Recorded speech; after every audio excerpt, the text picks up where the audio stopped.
Good afternoon students. पिछली बार जैसा कि हमने आपसे डिस्कस किया था ये जनरल एंट्रीज, और इसके बाद एक आप लोगों के सामने में लेजर का प्रोफार्मा आपको दिखाया था, और उस प्रोफार्मा के बाद में मैंने एक लेजर अकाउंट बनाया था आप लोगों के लिए, ऊपर जो आप लोगों को कैश अकाउंट दिख रहा है। अब इसके बाद में अनदर जो अकाउंट्स हैं उसको मैं आपको बनाना सिखाऊंगा। यहाँ आप देख रहे हैं कि कैश अकाउंट हमने बनाया था, but after this cash account के आफ्टर जो दूसरे बचे हुए अकाउंट्स हैं उसको बनाने के समय हमें क्या क्या पॉलिसीज़ रखनी पड़ती हैं मैं आपको यहाँ दिखाऊंगा। देखिए, परचेज अकाउंट आपके मैंने बनाया हुआ जो है, यहाँ पे हम परचेज़ की जनरल एंट्री देख लेंगे कि कहाँ कहाँ पे परचेज़ की जनरल एंट्री है। आप देख रहे हैं यहाँ पे परचेज़ की जनरल एंट्री है, तो परचेज डेबिट साइड है, तो डेबिट साइड हम उसके सामने की एंट्री, यानी purchase account debit to cash हुआ है तो कैश को हम उसके सामने लिख देंगे। ठीक है, डेबिट साइड में उसका अमाउंट यहाँ लिख देंगे। देन आफ्टर फिर परचेज ढूंढेंगे तो यहाँ देखिए फिर से परचेज मिलता है, purchase account debit to Ram. अब यहाँ पर राम मिल रहा है क्रेडिट साइड का, तो हम यहाँ डेबिट साइड को राम लिख देंगे। ठीक है, अपोजिट डायरेक्शन का जो होगा उसी को हम लिखेंगे। ठीक है, इन दोनों का हम टोटल करते हैं, 3000 रुपीज़ आ जाता है। चूँकि क्रेडिट साइड में कोई भी ट्रांजेक्शन्स नहीं है, परचेस की कोई भी ट्रांजेक्शन देखेंगे क्रेडिट साइड नहीं मिल रही है, तो इसी वजह से हम क्रेडिट साइड में क्या लिखेंगे, बाय बैलेंस CD, और इधर का टोटल हम कर लेंगे।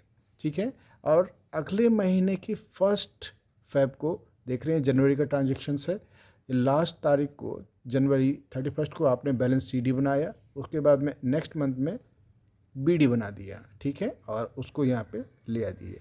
इसके बाद सेल्स अकाउंट, चूँकि अभी तक मैंने आपको डेबिट साइड में BD आता हुआ यानी ब्रॉड डाउन आता हुआ दिखाया है। अभी सेल्स अकाउंट बनाना इसलिए ज़रूरी था क्योंकि आपको BD जो है क्रेडिट साइड में लाता हुआ दिखाएंगे। यहाँ जो आप जनरल एंट्री देख रहे हैं यहाँ पे सेल्स 2 बार आपको दिखता हुआ है, वो भी क्रेडिट साइड में है। ठीक है, तो जो इसकी ट्रांजेक्शन्स होंगी, नोट होंगी, वो भी क्रेडिट साइड में होंगी। तो जैसे यहाँ पे cash account debit to sales था, तो यहाँ पे क्रेडिट साइड को बाय सेल्स हमने कर दिया। इसके बाद में cash account debit to Shyam है, sorry Shyam account debit to sales है, तो यहाँ पे हमने बाय श्याम कर दिया। दोनों का अमाउंट लिख के टोटल किया, चूँकि और कोई भी ट्रांजेक्शन्स डेबिट साइड को सेल्स की नहीं है, और सेल्स का भी डेबिट साइड नहीं आता बेटा, इसलिए यहाँ पे हमने क्रेडिट साइड में टोटल कर लिया।